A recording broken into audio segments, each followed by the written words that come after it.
Bienvenue sur Africa 24 dans cette nouvelle édition du 12-15. Voici les titres de l'actualité.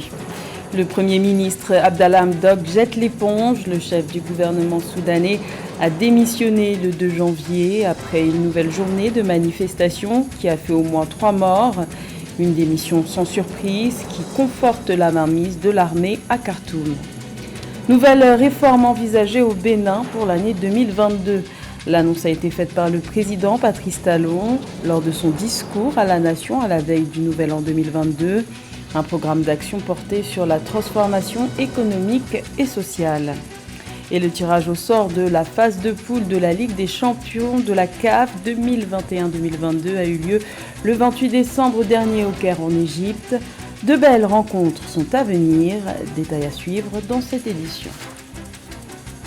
Mais tout d'abord en Libye, la Haute Commission nationale électorale s'exprime après le report de la présidentielle du 24 décembre dernier, présenté comme l'aboutissement d'un processus de paix parrainé par l'ONU. Le directeur de la commission électorale a évoqué le 3 janvier les raisons de ce report dues selon lui aux obstacles juridiques, sécuritaires et politiques, en mettant la responsabilité sur le Parlement qui n'a pas voulu, selon lui, prendre en compte les remarques et amender des nouvelles lois électorales concernant la présidentielle et les législatives. Notons que la date du 24 janvier énoncée pour la tenue d'une nouvelle élection présidentielle n'a pas été retenue par la commission électorale. Aucune nouvelle date n'a pour l'instant été annoncée. C'est un aveu d'échec au Soudan. Le Premier ministre Abdallah Hamdok a annoncé sa démission le 2 janvier, démis de ses fonctions après le coup d'État militaire du 25 octobre dernier, puis remis au pouvoir un mois plus tard. Il quitte ses fonctions sans être parvenu à former un gouvernement. Les explications de Joël Ballot. Après des mois de troubles politiques, le Premier ministre du Soudan, Abdallah Hamdok, dans un discours à la nation, a fait l'annonce de sa démission ce 2 janvier 2022. Cette démission sans surprise est la résultante des dernières manifestations ayant coûté la vie à 3 manifestants. Avec ce départ, il enterre son accord politique du 21 novembre avec le commandant en chef de l'armée soudanaise, Abdel Fattah al-Burhan.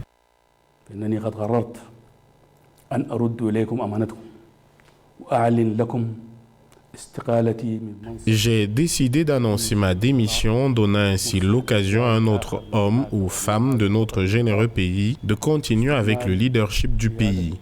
J'ai fait de mon mieux pour éviter que le pays ne tombe dans un désastre. Abdallah Hamdok reconnaît son incapacité à amener les forces politiques à se mettre d'accord sur la formation d'un gouvernement de technocrates, comme convenu dans l'accord cadre avec Al-Burhan. Cependant, selon les autorités locales, avec cette démission, l'armée perd ses chances d'obtenir la reconnaissance internationale et le soutien populaire. J'ai essayé autant que possible d'éviter que notre pays ne glisse vers une autre catastrophe, alors qu'aujourd'hui, le Soudan traverse une période qui menace sa survie. Pour rappel, Abdallah Hamdok, qui dirigeait le pays depuis 2019, a été renversé par l'armée nationale en octobre 2021 et était revenu au pouvoir il y a moins de 2 mois dans le cadre d'un accord politique conclu avec les forces de l'ordre du Soudan. Le Bénin entre dans l'année 2022 avec de nouvelles réformes. Dans son discours à la nation prononcé à la veille du Nouvel An 2022, le président Patrice Talon a annoncé la mise en œuvre d'un programme d'action économique et sociale pour les 5 années à venir. Un soutien particulier sera accordé aux petites et moyennes entreprises. Plus de détails avec Ange Doménio.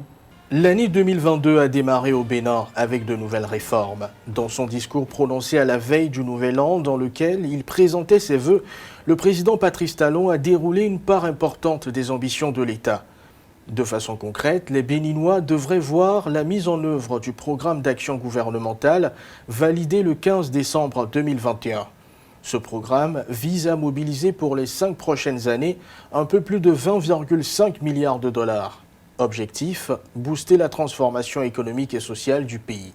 La mise en œuvre du programme d'action du gouvernement 2021-2026 que nous venons d'approuver obéira au même sens de la méthode, de l'organisation et de la rigueur, de sorte qu'avec le travail mieux fait et le sérieux de chacun, 2022 soit meilleur que 2021. Les différentes réformes prendront particulièrement en compte la situation des petites et moyennes entreprises dans le cadre de la relance post-Covid-19.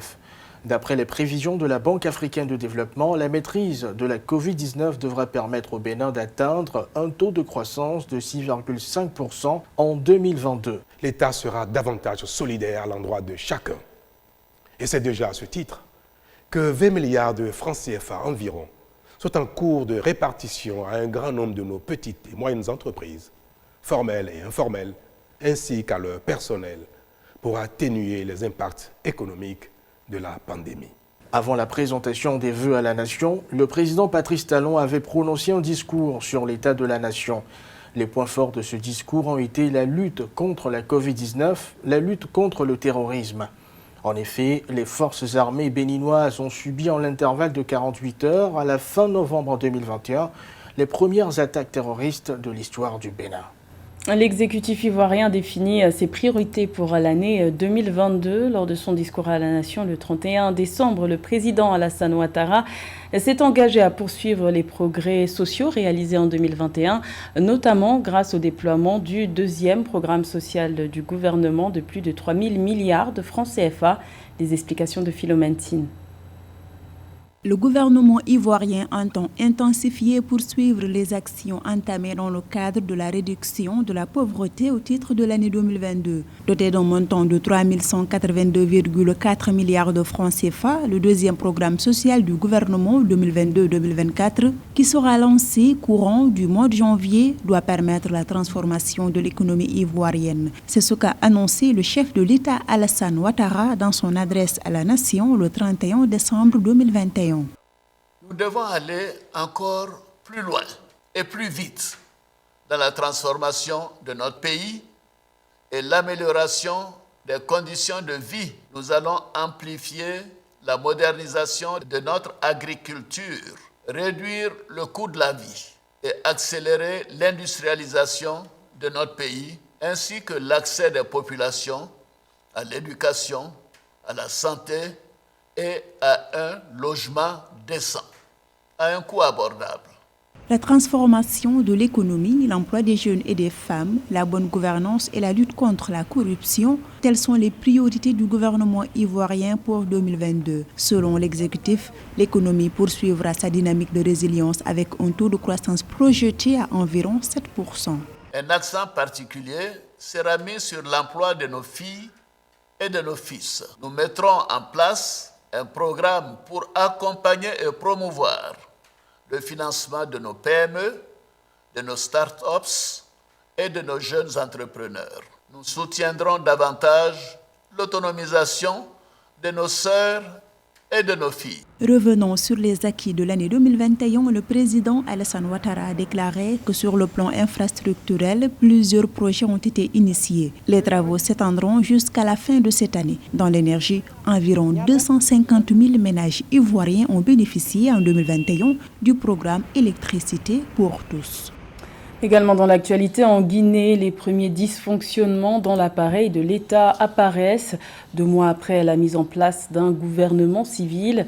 Depuis le 3 janvier, Moriba Alain Koné remplace Fatoumata Yari Souma au portefeuille de la justice et des droits de l'homme, cette dernière ayant été remerciée par la junte militaire le 31 décembre 2021 après un désaccord avec des responsables de la présidence sur le fonctionnement de son département.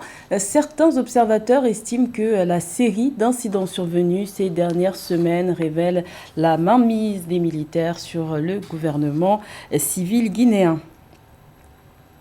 La Guinée ambitionne un retour imminent de son industrie sur la scène internationale. C'est dans ce contexte que s'est tenu le premier salon industriel de Guinée à Conakry les 20 et 21 décembre dernier. L'instauration d'une nouvelle réglementation dans le secteur industriel entre dans le cadre du développement économique et social prôné par les nouvelles autorités. Les explications de Philomène Tine. L'industrie représente 7,3% du produit intérieur brut de l'économie guinéenne. Dans le but d'accélérer la diversification économique et la transformation structurelle à travers son tissu industriel, le gouvernement guinéen, avec l'appui de l'ONUDI, s'est doté d'un programme pays. Ainsi, la toute première édition du Salon de l'industrie de Guinée, tenue les 20 et 21 décembre dernier, participe à répondre aux défis obstruant le processus d'industrialisation de la Guinée d'après la direction de l'industrie du pays. Nous avions des unités qui faisaient même la quinine dans les temps, mais qui ne fonctionnent plus. Comment s'organiser à relancer toutes ces unités industrielles qui sont revenues dans le portefeuille de l'État et faire des études de business plan afin que des promoteurs éventuels puissent venir et pour la relance d'une bonne partie de ces unités.